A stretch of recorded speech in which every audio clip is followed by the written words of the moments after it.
안녕하세요. 이광재 끝내주는 인터뷰입니다. 세계는 연일 불안정한 뉴스로 뒤덮고 있습니다. 그런데 이때 불안정해지면 금값과 은값이 오릅니다. 지금 오르고 있습니다. 그런데 또 한편으로는 주식값은 떨어지는데 주식값도 같이 오르고 있습니다.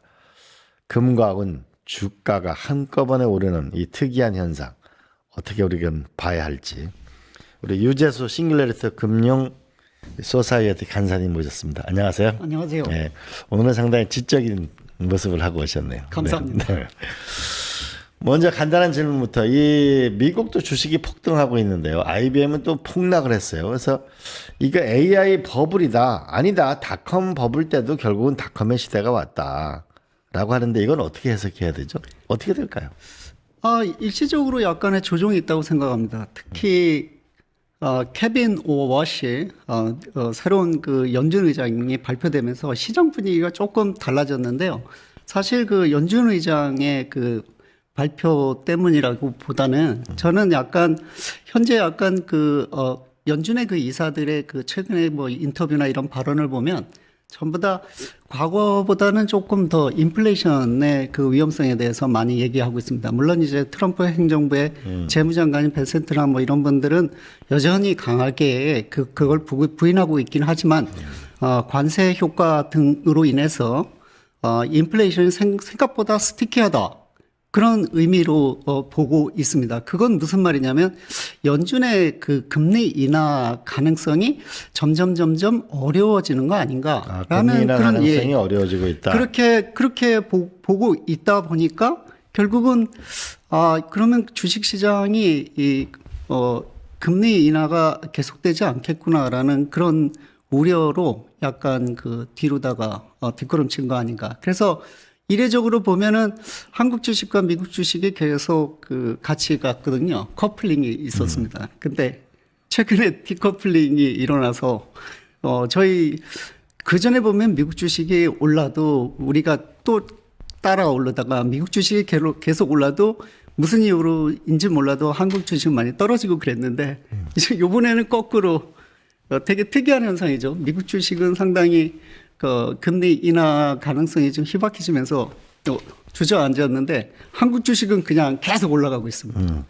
그래서 말인데 이거 한국 주식에 대해서 6,000포인트를 뚫고 있는데 이 부분에 대해서 한국 경제가 좋아지고 있다 이렇게 하는 측면 또 한편으로는 아니다. 외국인 투자자는 오히려 얼마 안 되고 주로 국내 기관 투자자하고 개미 투자자가 버티고 있는 거 아니냐. 외국인 투자자가 적극적으로 안 들어오고 있는 거 아니냐. 이런 건 어떻게 봐야 되죠?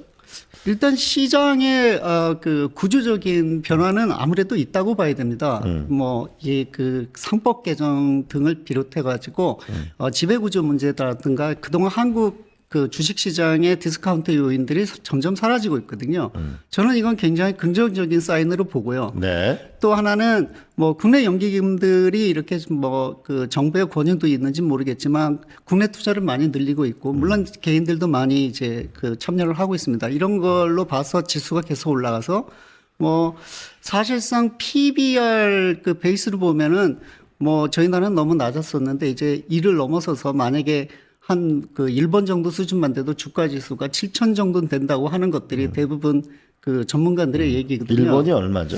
PBR이? 일본이 정확하게 모르겠는데 1.2 정도 뭐 그 정도 1.2. 됩니다. 예, 그 정도 네. 됩니다. 그래서 저희 제 생각으로서는 현재 한국 주식 시장의 구조적인 변화에 의해서 많은 그 국내 연기금들도 국내 시장에 대한 투자를 늘리고 이래서 주가 지수가 지금 많이 상승하고 있지 않나. 물론 뭐 가장 중요한 거는 상대적으로 소외되는 주식들도 있긴 하지만 뭐 사실상 외국인들이 봤을 때 한국 주식 시장은 삼성전자하고 하이닉스 두 개와 또 현대자동차까지 포함한다면 이 세 개의 주식이 거의 시장을 주도하고 있는 그렇게 보고 있습니다. 그래서 이 세 개의 회사가 굉장히 뭐 그 전망이 좋기 때문에 뭐 시장의 그 지수를 올리고 있다고 하는 거는 크게 그 뭐 이상한 현상은 아니다. 저는 그렇게 보고 있습니다. 알겠습니다. 결국은 일본 정도의 평가를 받는다면 PBR이 나오면은 7천까지도 갈 수 있겠다 이렇게 보시는 거네.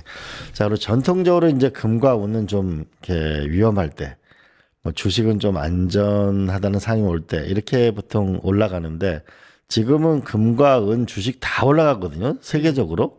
이 왜 이런 현상이 생기는 거죠? 그 역사적으로 보면 사실상 뭐 주가 미국 시장을 봤을 때 그 주가가 올라갈 때는 뭐 금값은 좀 약간 주춤했고 또 금값이 오를 때는 주식 시장이 좀 주춤하고 하는 그 약간 상반된 그 관계를 계속 보였었는데 최근에 보면은 특이하게도 둘 다 같이 오르고 있습니다. 물론 이제 뭐 그 말씀하셨듯이 금 같은 경우는 인플레이션에 대한 해칭 상품이라고 할 수도 있고 또 하나는 지정학적으로 아까 말씀하신 대로 지정학적으로 불안정한 요인이 있으면은 뭐 금에 대한 선호가 높아지고 그렇지만 지금 현재는 이렇게 보면은 그 인플레이션에 대한 불안감도 좀 있고 또 지정학적으로도 이렇게 평탄한 세상은 아니라고 보이는데 금값이 하늘을 치고 있고요.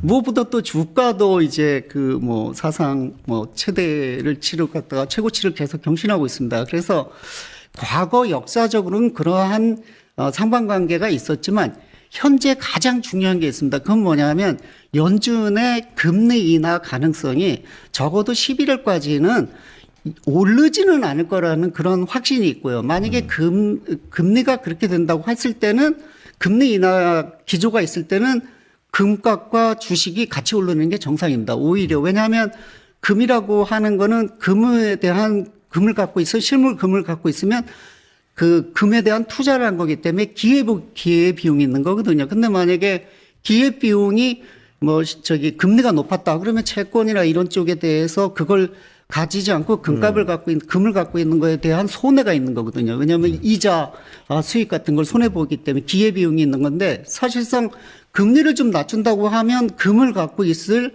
보유 요인이 더 큰 거고요. 또 금리를 낮춘다고 하면 미래의 그 저기 기대 수익이 크기 때문에 결국은 주가도 오르니까 사실상 금리 인하기라는 그 시장의 모멘텀이 형성돼 있는 상황에서는 두 개가 같이 오르는 게 오히려만 로지컬하게 맞다. 네, 이렇게 네. 논리적으로 맞을 수도 있다. 그렇게 보입니다. 네.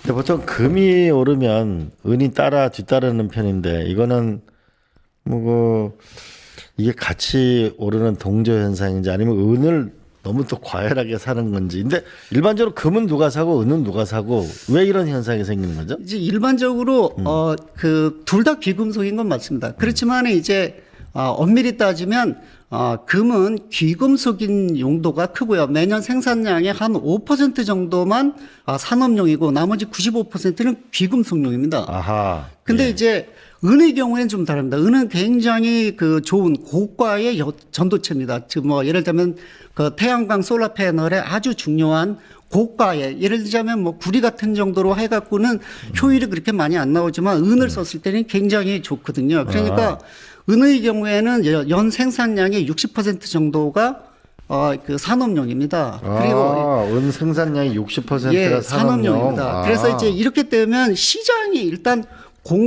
수요 측이 다른 거예요. 그리고 이제 금의 경우에는 그렇기 때문에 뭐 귀금속 투자라든가 아니면 또 중앙은행 최근에 이제 중앙은행들이 많이 사고 있어갖고 중앙은행에서 또 그 달러나 뭐 그 채권 그 미국 국채에 대한 대체 상품으로다가 뭐 투자를 하고 그런 용도지만 사실상 은의 경우에는 최근에 AI라든가 뭐 태양광이라든가 기타 등등의 상당히 많은 산업적 수요가 굉장히 높아지고 있음에도 불구하고 뭐 잘 아시다시피 금하고 은은 땅에서 파내는 거 아니겠습니까? 그렇죠. 그러면 이제 결국은 뭐 그 수요가 좋다고 그래갖고 갑자기 늘어날 수는 없는 거예요. 그러면 이제 그 저희가 뭐 역사적으로 많이 봤지만 뭐 은값이 너무 높으면 은화를 녹여서 은으로 파는 경우도 있지 않습니까? 그러니까 시중에 나와 있고 그러니까 땅 위에 이미 파놓은 그걸 가지고 공급이 이루어지는 겁니다. 그런데 이제 금 같은 경우도 그렇고 은 같은 경우도 그렇고 공급은 제약돼 있는 상황에서 수요가 들쭉날쭉 한 상황이다 보니까 지금 현재로 보면은 이 그 금값도 그렇고 은값도 그렇고 공급량 제한되어 있는 상황에서 여러 기타 요인에 의해서 수요가 굉장히 폭발적으로 늘었기 때문에 굉장히 높아졌다 이렇게 볼 수 있겠습니다. 그럼 이렇게 볼 수 있나요? 은은 금 같은 경우에는 불안정성의 증대라든지 중앙은행 매입 이런 게 늘어날 수 있다면 은 같은 경우에는 오히려 기술혁명이나 AI 산업용 부분에서도 늘어난 측면이 있을 수도 있다. 이렇게 보면 그게 되나요? 더 큽니다. 아, 훨씬 그렇군요. 큽니다. 네. 자, 일단 이제 금 얘기를 한번 들어. 이 중앙은행이 이제 금을 사들이는데요. 이 미국은 도대체 금을 얼마나 사고 우리나라는 왜 금을 너무 적게 산다 이런 게 국회에서 막 지적을 받던데 네. 그거 어떻게 봐야 되죠? 지금 이제 이게 금 시장이 되게 특이한 게 이 2022년에 이제 금 시장에 그 획기적인 변화가 일어나는데 그게 뭐냐면 러시아 우크라이나 전쟁입니다. 예. 그게 이제 왜 시청자들이 생각하면 이게 뭔 영향이 있느냐 이렇게 볼 수 있겠지만 금 시장의 구조적인 변화가 일어나는 게 그 전쟁이 결정적인데 러시아에 대해서 유럽에서 제재를 냈습니다. 그 제재를 네. 한 것 중에 하나가 러시아 중앙은행이 이나 국유자산이 유럽 시장에 있는 자산을 동결을 했습니다. 맞아요. 근데 동결을 한 것까지는 좋았는데 그 동결을 한 그 시스템이 이제 그 유로 클리어라고 해서 그 주식이나 채권 같은 거를 결제해 주는 그 시스템에 거기서 동결을 한 겁니다. 그러니까 자금이 딱 동결이 되면서 어떤 조치를 취했냐면 그 동결한 것뿐만 아니라 그 동결한 자산에서 생기는 이자 수익을 그거를 우크라이나에다가 지원해주는 결정을 내렸습니다. 아하. 이거는 예. 역사적으로 보면 그 뭐 예전에는 보면 2차 대전이나 1차 대전 당시에도 각국에서 서로 적성 국가로 전투를 하고 있는 와중에도 중앙은행의 재산을 갖다가 손을 대는 일은 거의 없었습니다. 이건 예. 어떻게 보면 국제사회의 불문일이었는데 굉장히 특이한 현상이 생긴 겁니다. 이렇게 되니까 사실상 다른 그 중앙은행들이 이 내가 갖고 있는 국채, 미국 국채나 달러 같은 경우는 유사시에 어떠한 일로 인해서 내 재산권을 행사할 수 없겠다. 이런 우려가 생긴 겁니다. 아하. 그렇게 되니까 네. 이제 이거 금으로 갈아타야 되겠다. 금은 뭐 실물로 갖고 있으면 되는 거니까요. 그래서 금으로 갈아타기 시작하면서 중앙은행이 굉장히 그 전에 보다 한 2배 이상의 그 금시장에 뛰어들어서 막 그 매입을 시작하게 된 겁니다. 그러니까 기초가 탁 올라갔어요. 근데 두 번째가 또 뭔 일이 생겼냐면 그렇게 한참 올라가고 있는 와중에 2025년 그러니까 작년에 어떤 일이 있었냐면 트럼프 대통령이 금과 은 등 그다음에 레어어스라 그래서 히토류라고 그러죠. 이것들에 대해서 그 미국의 국가 안보에 어떤 영향이 있는지라는 리포트를 내라고 했습니다. 이게 이제 최근에 저희 나라도 이제 트럼프 대통령의 그 관세가 무효화되면서 트럼프 대통령이 지금 손에서 만지작거리면서 다른 관세 카드를 쓰려고 하는 것 중에 하나가 무역법 301, 그다음에 무역 확장법 232라고 하는 게 있는데요. 그 무역 확장법 232에 의해서 귀금속과 레어 광물에 대한 그 미국 안보에 대한 조사를 시작을 했어요. 이렇게 되니까 어떤 문제가 생겼냐면 이거 관세를 맞을 수가 있겠구나라는 생각이 드는 겁니다. 그래가지고 어떤 현상이 생겼냐면 대개 귀금속은 금도 그렇고 은도 그렇고 시장이 두 개가 있습니다. 하나는 런던에서 실물로 거래되는 게 있습니다. 하나는 그 뉴욕 시장에서 코맥스라고 하는데요. 커머디티 마켓 익스체인지라고 하는데 여기서는 선물 거래를 합니다. 근데 미국 시장에서 이제 미국에서 관세를 매길 수도 있겠다. 금과 은에 대해서 그렇게 되면 여기 선물 거래에서 인도가 만약에 만기 시에 인도가 돼야 되는데 실물을 런던에서 가져와야 됩니다. 근데 런던에서 갖고 오려면 관세를 내야 되잖아요. 그러니까 이게 그렇죠. 여기서 현물이 부족했을 수 있겠다라는 불안감이 생긴 거예요. 그러니까 여기서 이제 갑자기 가격이 한번 탕 튀니까 금 가격이 4천에서 5천으로 간 겁니다. 그러니까 이제 그다음부터는 개인 투자자들이 이제 돈 버는 사람들이 생기니까 개인 투자자들이 왕창 달라붙으면서 금 ETF 이런 데서 그걸 막 매집하면서 지금 금값이 하늘을 치고 있다. 이렇게 말씀드릴 수 있겠습니다. 네, 전통적으로 중앙은행들이 이제 그 통화 안정, 그다음에 준비금 이런 것 때문에 이제 매입을 하는데 러시아 우크라이나 전쟁 때문에 불안정성이 커지면서 하나 금 수요가 늘어난 게 있고 트럼프 대통령이 관세로 또 다른 관세 전쟁을 시작할 가능성이 있다. 이러면서 결국은 금 수요가 폭발적으로 늘어나고 있다고 합니다. 근데 우리나라는 금이 너무 적잖아요. 이제 앞으로도 한국은행이 이제 외환보유고 할 때 포트폴리오 다원화를 위해서 금에 대한 수요를 늘려야 되지 않을까. 그런 뭐 그런 생각을 지금 한번 검토하고 있지 않을까 그런 생각은 듭니다. 국회에서 우리가 금이 너무 적다 이런 얘기를 하던데. 예. 근데 물론 이제 금은 그 한 가지 알아두셔야 될 게 이게 이제 그 투자 자산이고 투기 자산이죠. 왜냐하면 그것의 가치가 올라야지만 되지만 뭐 채권을 갖고 있다 그러면 이자 수익이지 않습니까? 그러니까 기회비용이 있는 투자라는 거는 명심해야 될 겁니다. 하긴 이게 좀 다른 얘기입니다만은 그 전라남도 한평에서 우리 군수님이 황금박쥐 이런 거 했는데 그게 어마어마하게 어렵다는 거죠. 예, 그렇죠. 예, 그건 일본의 또 어떤 지방자치제에서도 그렇게 과거에 그런 현상이 있었습니다. 예, 정말 중앙정부에서 지원해 준 걸 갖다가 사업을 안 하고 그냥 황금을 큰 걸 하나 사서 전시를 하고 있었죠. 근데 이제 이게 크게 가격이 올라서 제일 좋은 투자가 됐다. 물론 관광객도 많이 모으고. 그럼 이제 은과 한번 어제 좀 전에 좀 시사하는 바 중요한 말씀을 해주셨는데 은이라는 게 60%가 산업용으로 쓰여진다 이런 얘기를 하셨는데 1970년대 헌트 형제가 은을 대량으로 매집하는 일이 있어가지고 예, 당시 은의 버블이다 뭐 이런 얘기가 있었는데 그때하고 지금하고 차이점이 있다면 어떤 차이점이 있는 거죠? 많이 차이가 있죠. 왜냐하면 그 당시에는 이제 미국이 이제 2차 대전 이후에 그 마샬 플랜이나 또 그다음에 존슨 대통령의 위대한 미국이라는 그 플랜을 내걸으면서 재정을 어마어마하게 확대를 했죠. 그러니까 이제 엄청난 인플레가 있었습니다. 그러니까 인플레가 심하니까 이거 은을 매집해 가지고 인플레 해지도 하고 돈을 벌어야 되겠다고 하면서 텍사스 석유재벌 헌트 형제 둘이서 그걸 매집을 시작한 거죠. 그렇지만 물론 이제 처참하게 실패했습니다. 뭐 왜냐하면 인플레가 너무 심하니까 이제 그 폴 볼커 의장이 들어와 가지고 인플레를 왕창 낮추는 금리를 대폭 올렸죠. 그러니까 기금속에 대한 투자는 결국은 중앙은행이 금리를 올리면 그냥 다 망하게 돼 있거든요. 네. 이제 그 실패했고 또 하나는 이제 물론 이제 그 당시에 은에 대한 그 증거금도 그 은거래, 선물거래에 대한 증거금을 왕창 올렸습니다. 이례적으로. 그리고 뭐 그 실수요 관련되는 것도 막 하고 그래가지고 결국은 컨트 형제는 실패할 수밖에 없었는데 그 당시에는 전체적으로 봤을 때 다수의가 아닌 두 사람의 코너링이라고 하는데 영어로요. 매집을 한 겁니다. 그거에 의해서 은값을 올린 거고 그건 당연히 실패할 수밖에 없지만 지금 현재는 물론 이제 은이라고 하는 거는 되게 보면 은은 우리가 이제 과거에 보면 조선시대 때도 보면 은광이 되게 많았습니다. 근데 그렇죠. 은이라고 하는 거는 그전에는 이제 그 남미의 포토시에서 그게 이제 전 세계 은 혁명을 일으킨 그 대표적인 남미 광산인데 그런 식의 그 노천에서 쉽게 채취했던 은은 이제 거의 없어지고요. 스페인이 완전히 부자가 됐던 그렇죠. 거죠. 금광이나 주석이나 구리 광산에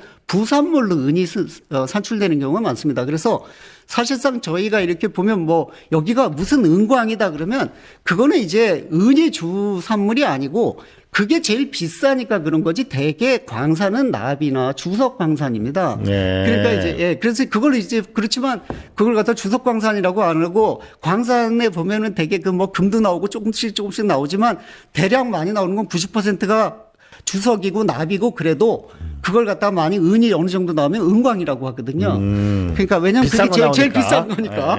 예, 그래서 이제 사실상 그런 상황인데 지금 이제 은은 그렇게 공급이 물론 다 귀금속도 그렇지만 공급이 그렇게 제한된 상태에 그다음에 다수의 그 산업적인 측면이 있고 그다음에 다수의 개인이 투자를 하고 있다라는 게 많이 다릅니다. 그래서 그 당시에 비교했을 때는 저기 뭐 개인이 이제 그 ETF나 이런 쪽에 관련돼 갖고 수없이 많은 다중이 투자를 하고 있고요.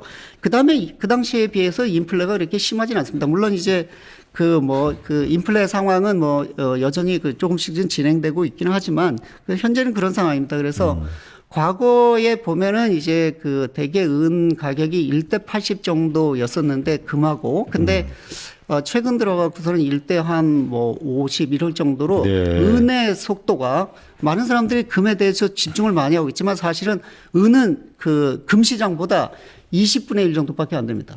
개인장이 작아요. 그러니까 이제 개인이 왕창 들어가면 확 올랐다. 개인이 쭉 빠지면 쭉 떨어지는 그래서 이제 변동성이 아주 심한 시장이다 이렇게 볼 수 있겠습니다. 확실히 금하고 은하고 큰 차이가 있네요, 그죠?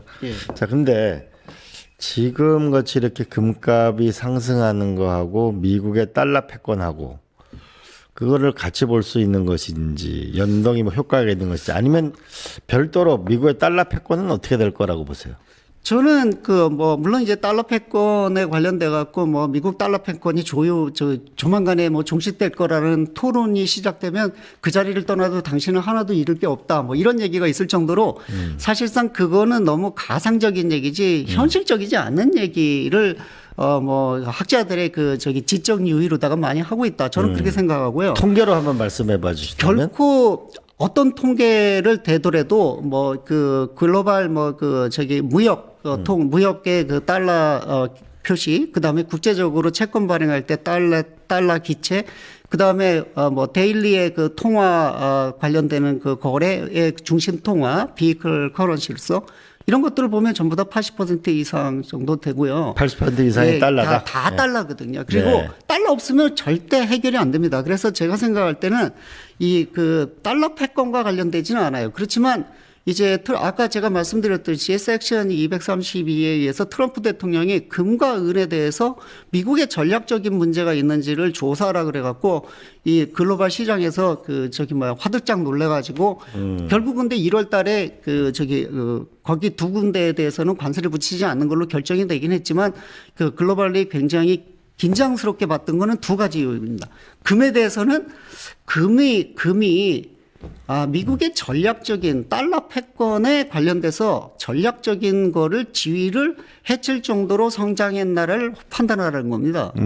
근데 아직까지 그렇지 않다. 그런 생각이었겠죠. 예. 두 번째는 은은 산업적으로 굉장히 크고 수입에 너무 많이 의존하고 있는데 이게 굉장히 중요한 방위 산업이나 또 네. 그다음에 AI 패권에도 굉장히 중요한데 외국에 너무 많이 의존한다는 자체는 전략적으로도 위험하고 그렇게 안보적으로도 굉장히 안 좋다. 그러니까 결국 트럼프 대통령이 만약에 이게 너무 많이 해서 미국의 생산 자체, 특히 미국의 이제 은광이 아니죠. 사실상 뭐 굴이나 뭐 이런 것들이 채산성이 안 맞아 갖고서는 문을 닫고 있는 것들이 많은데 만약에 관세를 올려 가지고 채산성이 맞게 된다 그러면 다시 그 은광이나 그 광산 닫았던 걸 열 수도 있고 네, 네. 그다음에 최근에 우리나라에도 유행하는 게 있는데 도시광산이라는 게 있습니다. 그게 뭐냐면 가전제품 안에 거기서 있는 이제 은하고 금을 추출하는 거죠.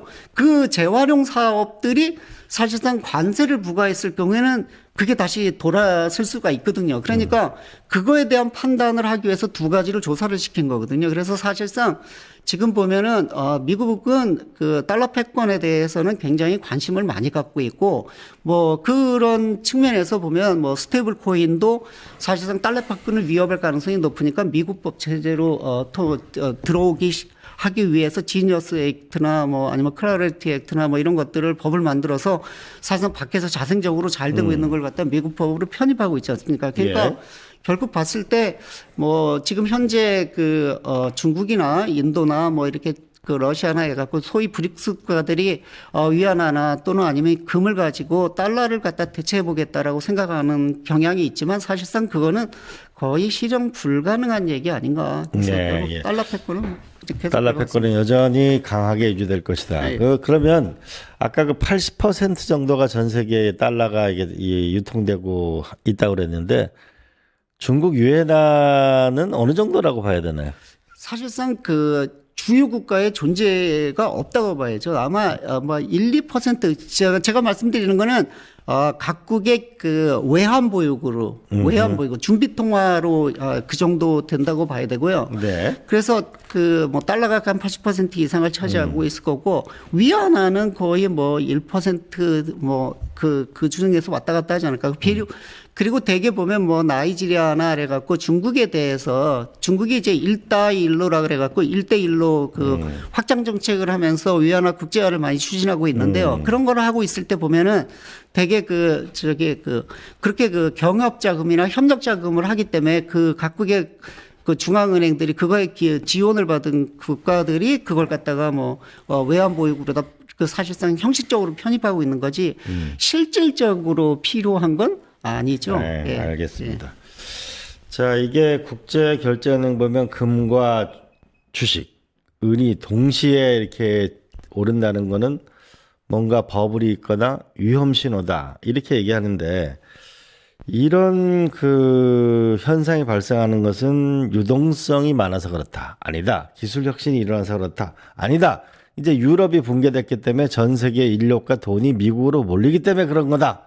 라고 하는데 이건 어떻게 봐야 되지? 지금 이제 그 BIS 리포트가 굉장히 그 국제결제은행의 리포트가 되게 이례적인 그 하나의 사실을 밝히고 있는데 그게 뭐냐면 이 그 과열 국면에 들어선 건 역사상 처음이라는 겁니다. 그렇죠. 예를 들면 뭐 주식이 과열 국면에 들어있으면 불어나듯이. 예. 근데 이제 물론 이제 그 뭐 주식이 과열 국면에 들어있을 거, 금도 과열 국면에 들어선 경우가 역사적으로 있었지만 두 개가 동시에 요번같이 과열 국면에 들어선 거는 없다. 그래서 그 과열에 대한 뭐 일단 기준선의 평가는 이제 통계적인 기법이라서 그렇기는 하지만 하여튼 이례적인 거는 굉장히 높은 수준의 두 개를 유지하고 있다. 그러면 이제 물론 당연히 그 글로벌리 그 유동성이 뭐 과하게 풀려 있다. 뭐 이거는 뭐 저기 연준이 현재 그 뭐 금리를 인하하고 있고요. 그다음에 연준에서 금리를 인하하고 있고 그다음에 이걸 갖다 리스크 온이라고 하는데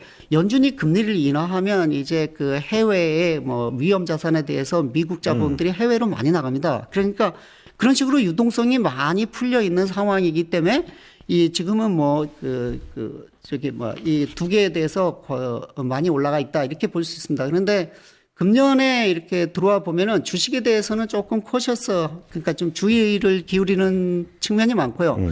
근데 저기 금에 대해서는 여전히 그걸 이제 영어로 last leg라는데 마지막 갈 길이 남아 있다. 그런데 마지막 구간이 남아 있다는데 최종의 그 상투까지는 아직도 상승할 여력이 좀 남아 있다라고 보는 게 전문가들의 시선입니다. 아직까지는. 이렇게 국제결제은행에서 금과 은 주식이 정말 사상 유례 없이 폭발적으로 되는에도 불구하고 더 오를 가능성도 있다. 예, 그렇죠. 그러니까 아직은 오를 가능성이 있다. 그렇지만 이제 한 가지 주의를 해야 됩니다. 뭐 저도 이제 주변에 있는 분이 그 은 투자했다가 뭐 굉장히 손해를 봤다 뭐 그런 분도 들었는데 일단은 이제부터는 과열 국면이라고 하는 거를 그 조금 이해를 하셔야 됩니다. 그리고 투자를 하더라도 조금 주의를 해야 되는데 영어에 되게 좋은 속담이 있는데 그건 뭐냐면 소떼를 뒤쫓아가면 배설물 피하기 바쁘다.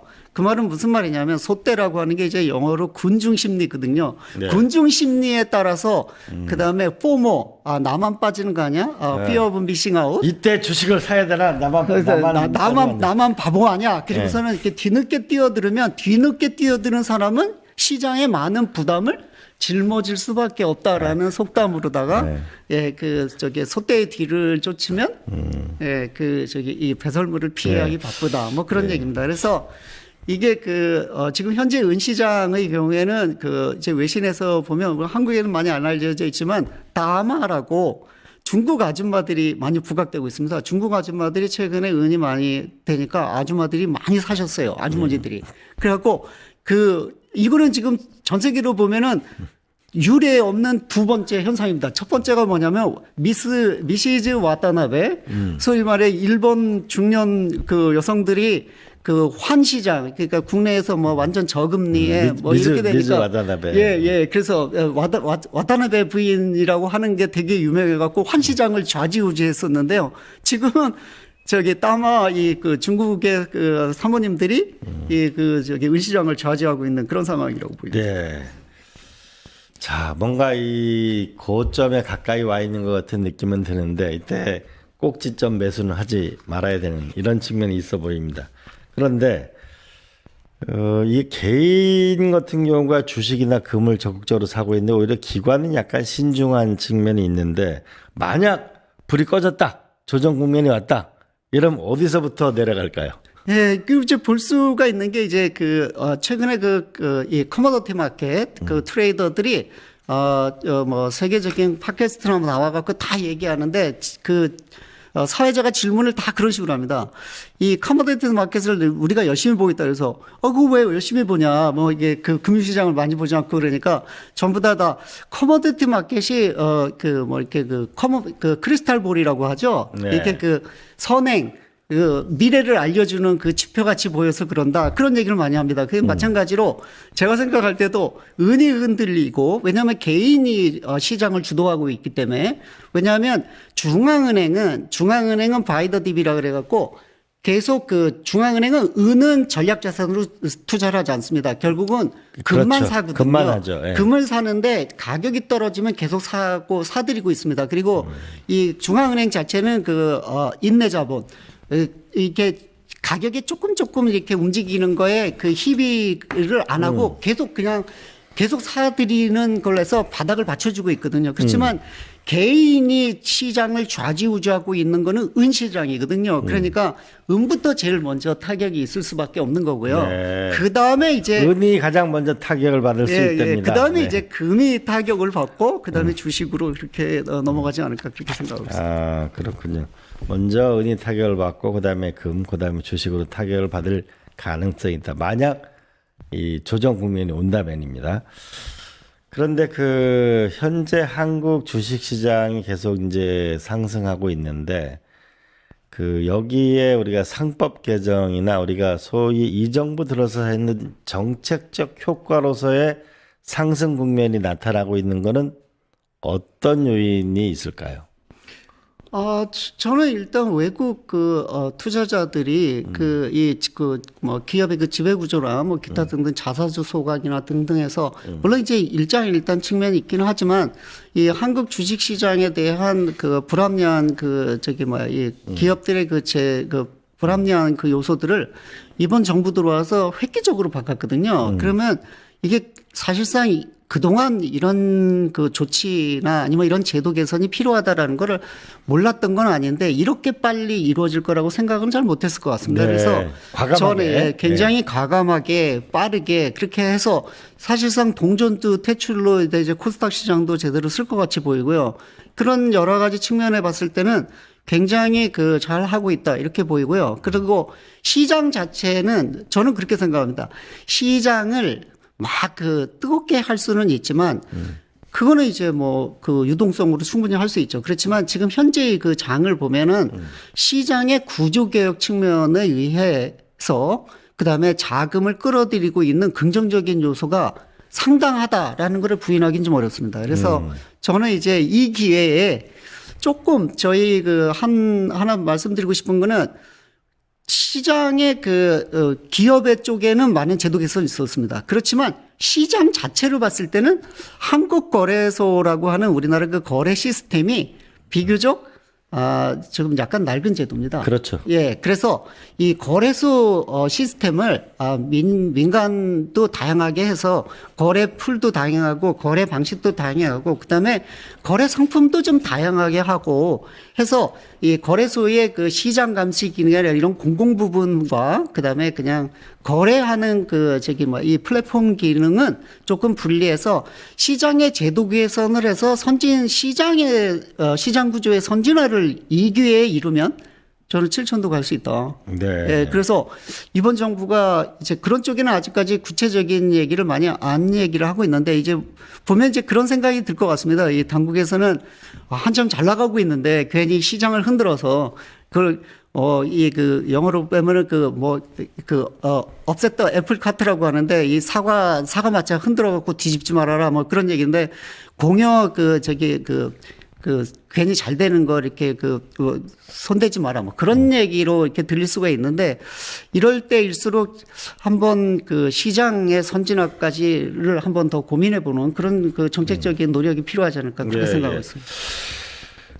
지금 이제 이재명 대통령이 연일 이제 부동산 부분에 특히 다주택자에 대해서 하고 있는데 이 부동산 금융에서 우리가 기업 금융, 투자 금융으로 전환해야 된다. 머니 무브를 이뤄야 된다라는 걸 이제 하고 있는데 그 효과는 거두고 있다고 보고 있나요? 저는 굉장히 크게 거두고 있다고 생각합니다. 그래서 지금 현재 보면 한국의 채권 시장이 많이 흔들리고 있어요. 왜냐하면 머니 무브가 일어나고 있거든요. 네. 그리고 지금 심지어 가상자산의 시장에 거기도 좀 자꾸 떨어지고 있습니다. 네. 예.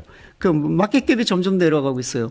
왜냐하면 상당히 많은 돈이 그쪽으로 옮겨가고 있는 은행에서도 그 뭐 예금에서도 많이 이탈해 갖고 주식으로 많이 가고 있는데 이 그 지금 보면은 이 머니 무브라는 이걸 이룬 거는 어떻게 보면 이제 이 향후 그 생산적으로다가 이 금융을 갖다가 이끌어야 되겠다고 하는 거는 그 정책 방향은 쓸데없이 사실상 지나치게 그 금융이 은행에 부동산 금융에 있었거든요. 이거는 끌어내서 어떻게든지 생산적인 자금으로다가 돌려야 되는데 그런 측면에서 봤을 때는 비교적 긍정적이다. 그리고 바른 정책 방향이다. 저는 그렇게 평가하고 있습니다. 저도 머니무브가 확실히 일어나고 있고 그 오늘 조사를 해보니까 서학개미에 가셨던 분들도 서서히 한국으로 돌아오고 있는 양상을.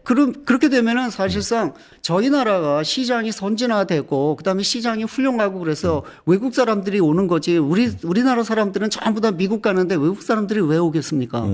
그러니까 결국 그러면 한탕 하려고 오는 거고 그러면 결국은 안정적으로 우리 연기금도 우리 시장에서 계속 투자를 하고 우리 또 개인들도 자기의 미래를 위해서 우리 시장에서 계속 투자하는 그런 시장을 만들어야지만 외국인도 올 수 있는 거죠. 그리고 오늘 제가 좀 전에 그 점심 때 체크를 해보니까 외국인들이 한국인 이 주식시장 ETF를 사기 시작했다고 개인들이. 예. 예, 그런 건 상당히 좋은 현상 같아요, 그죠? 예, 그렇죠. 그러니까 지금 현재 미국에 계신 그 투자자들, 그 투자 전문가들하고 이렇게 통화를 해보면 그분들이 그러는데 미국 그 일반 사람들이 삼성전자하고 하이닉스 어떻게 살 수 있냐고 물어보는 사람이 많다고 합니다. 근데 이 부분 관해서 이 계좌 교사라고 이러는 거 좀 더 빨리 합리화해달라는 얘기가 저도 들은 적이 있습니다. 자, 그다음 좀 전에 시장 시스템 또 얘기해. 자, 이제 돈이 이제 부동산에서 이 주식으로 움직인다고 이렇게 보면 또 주식 시장 자체를 좀 더 어떻게 바꾸면 옥석을 가리면 더 투자들이 많을 거 아닙니까? 이건 예. 어떻게 하는 게 좋을까요? 저는 사실은 그래서 그 시장 자체를 경쟁매매 시장으로 바꿔야 됩니다. 경쟁매매 어떻게 하면 좋죠? 지금 현재 저희는 한국거래소 독점 시장으로 돼 있는데요. 맞아요. 이거를 바꿔야 됩니다. 네, 어떻게 그래서 바꿔요? 지금 현재 제2 거래소가 하나 이 넥스트 트레이드라고 생겨 있는데요. 이 시장이 많이 크는 걸 방지하기 위해서 마켓 쉐어를 갖다가 제한을 하고 있습니다. 이런 예. 것들 보면 사실상 그럴 게 아니라 다른 시장도 더 많이 만들어야 되고요. 그다음에 특화 거래소도 만들고 그래서 ATS나 뭐 이런 것들 다 만들어야 됩니다. 그렇게 하기 위해서는 제일 먼저 자본시장법에 한국거래소 독점지위를 빼야 됩니다. 아하. 심지어는 최근에 보면 이제 사람들이 그런 얘기를 하는데 일반인들은 잘 모르시는데요. 한국에서 장내라는 말은 한국거래소밖에 못 씁니다. 그래서 예를 들자면 그 장내라는 말은 공개 경쟁 시장을 의미하는 거긴 한데 왜냐면 OTC 시장이 아닌 거거든요. 그러면 그 장내라는 그 공개 경쟁 매매 시장이 사실상 넥스트 트레이드도 그렇거든요. 그렇지만 거기는 장내 시장이라는 말을 못 씁니다. 왜냐하면 법상으로 장내 시장은 한국거래소 하나. 예. 제가 며칠 전에 그 민주당 국회의원들 김태년 의원이나 여러 의원들 토론회 가보니까 지금 말씀은 제2거래소도 그렇고 코스닥과 코스피도 분리해야 된다. 시장 성격이 다른 거다. 맞습니다. 이렇게 얘기하던데 그건 어떻게 생각하세요? 저는 가능하면은 그렇게 분리를 해서 기본적으로 매매 플랫폼은 다 자유롭게 경쟁하게 해주고요. 매매 플랫폼은 자유롭게 경쟁하게 해주고, 그다음에 시장 감시 기능은 지금 현재는 시장 감시 기능이 한국거래소의 부수 기관으로 돼 있거든요. 근데 이거는 독립해가지고 정확하게 정부 기관으로 두는 게 맞다고 생각합니다. 한국거래소의 이 시장 감시 기능은 정부 기능으로 하고. 코스피하고 코스닥도 분리하고 제2거래소도 분리하고 그래서 매매 플랫폼을 다양화하고 경쟁시킬 필요가 있다. 예. 그렇게 알겠습니다. 자, 마지막으로 우리가 이재명 대통령 부동산에서 이제 이 머니무브라는 것이 결국 기업으로 와야 되고 결국 한국 투자가 많아져야 결국 일자리가 생기고 중산층이 복원되는 거잖아요. 맞습니다. 예. 그러면 그 길로 가야 된다면 이거 하나는 딱 하면 좋겠다라고 하면 뭘 말씀하시겠어요? 저는 기본적으로 많이 잘 진행되고 있다고 생각하지만 조금 더 내수에 신경을 써야 된다라고 내수에 생각합니다. 신경 써야 된다. 내수가 지금 사실상 보면은 이게 많은 사람들이 그 소외감을 느낄 수도 있거든요. 왜냐하면 이 뭐 삼성전자나 하이닉스가 뭐 하늘 천정부지로 막 뛰고 있는 와중이지만 사실상 자영업자 뭐 이렇게 그런 분들이 되게 힘들고 있는 이유가 뭐냐면 내수가 사실상 잘 연결이 안 되고 있거든요. 그래서 이 내수를 어떻게 그 확장을 시킬 거냐라는 건데 그 가장 큰 거는 물론 이제 그 현재 그 조금 어려우니까 전 세계적으로 내수가 되게 고민하고 있습니다. 뭐 중국도 내수 때문에 고생하고 있고 뭐 독일도 내수 때문에 그래서 다 내수를 확장시키고 있는 거를 갖다가 노력을 많이 하고 있는데 이 내수 확장에 대한 획기적인 정책 방안이 마련돼야지 그래도 모든 사람이 이 뭐 바다에 물이 들어오면 모든 배가 다 뜨는 거 아닙니까? 그러니까 그렇죠. 예, 그런 정책을 좀 하기 위해서는 내수가 굉장히 중요하다. 예, 그리고 이 시점에서 제일 강조하고 싶은 게 그 얘기고요. 그래서 그 내수를 확장하는 방법은 뭐 물론 이제 가장 쉽지만 또 어려울 수 있는 게 재정을 쓰는 거겠죠. 근데 재정이라고 하는 게 이제 외국인 투자자들도 굉장히 관심 있게 우리나라 국가 부채 비율을 보고 있으니까 쉽게 쓸 수 있는 카드는 아니지만 재정에 대해서도 조금 관심을 가져야 되고요. 무엇보다 구조 개혁이나 아니면 그 사람들의 소비 지갑을 넣을 수 있도록 부동산에 많이 아파트에 많이 묶여 있는 그 은퇴한 중산층이 소비의 군단으로다가 들어올 수 있는 그 제도도 만들어야 될 것 같고요. 사실상 보면 은퇴하셔갖고 굉장히 몇십억짜리 강남 아파트 갖고서는 소비는 하나도 없으신 분이 많거든요. 예, 예. 이제 그런 분들은 사실상 소비력이 있는 분들이 소비를 못 하고 있는 구조를 갖다가 이제 획기적으로 타파를 해야 되는데 저도 뭐 그렇게 그 획기적인 어떤 아이디어가 있는 건 아닙니다만 최근에 보면 뭐 이 그 과감하게 많은 일을 하고 있으니까 그쪽에도 좀 지혜를 모아갖고 내수를 확대하기 위한 정책을 꼭 해야 된다 이렇게 생각합니다. 네, 네. 네, 오늘 그 좋은 여러 가지 말씀을 해주셨는데요. 그 하나는 현재의 이 시장은 우리가 좀 더 구조 계획을 더 해나가면은 더 상승 가능성이 있다. 1번 정도. 그다음에 내수를 기본적으로 늘려야 한다. 그리고 특히 자영업자 분들이 어려운 걸 해소해 나가야 된다. 구조 계획도 해야 되고 아파트 한 채 강남에 갖고 있지만 이게 소비여력이 없게 되는 이 중산층의 이 문제를 어떻게 해결해 나갈 건지에 대한 내수 그다음에 국내 투자 이것을 일으켜서 결국은 어떻게 하면은 좀 더 살기 좋은 활력 있는 다 함께 살기 좋은. 네, 다 함께 살기 좋은. 예. 자, 지금 전 세계적으로 한국으로 돈이 들어오는 바다로 배가 들어오고 있습니다. 물이 들어오고 있습니다. 그럼 이게 뭐 중산층과 우리 서민과 대한민국 기업 모두가 함께 바다 위로 뜰 수 있는 그런 멋진 경제를 기대해 봅니다. 자, 오늘 유재소 싱글레이트 금융소사이티 간사님 고맙습니다. 감사합니다. 감사합니다. 예. 이재명 대통령은 연일 부동산 금융에서 투자 금융으로 기업 금융으로 가야 된다고 연일 그 많은 정책을 이야기하고 계십니다. 마침내 강남에 있는 부동산도 서서히 그 기세가 꺾이고 있습니다. 결국 돈의 흐름이 부동산에 묶여 있느냐, 이 기업으로 가느냐, 소비로 이어지느냐, 한국의 투자로 이어지느냐. 그래서 일자리로 일어나고 그게 또 주식시장으로 가서 소득으로 일어나는 새로운 경제를 향한 대전환에 이런 성공이 꼭 일어날 수 있도록 우리 함께 노력했으면 좋겠습니다. 곧 이제 봄이 오기 시작합니다. 대한민국 경제에도 서민 경제에도 봄이 왔으면 좋겠습니다. 시청자 여러분 고맙습니다. 감사합니다. 파파파파 증권봉합